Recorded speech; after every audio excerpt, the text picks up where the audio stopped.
Adversity, it's something we all face, right? But here's the thing, it doesn't have to hold you back. In fact, it can become your greatest advantage. Here's how you turn adversity into an advantage. 1, see adversity as a teacher. You see, every challenge carries a lesson. So ask yourself, what can I learn from this?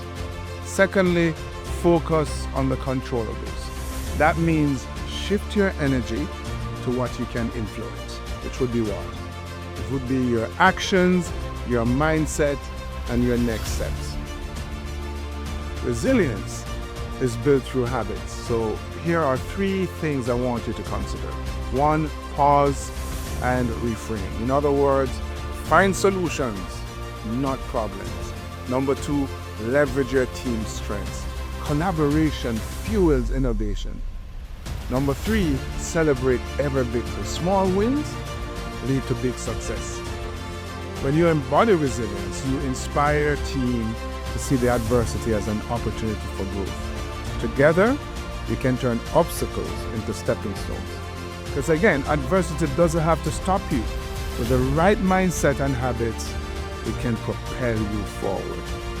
So embrace it, use it, and keep on pushing.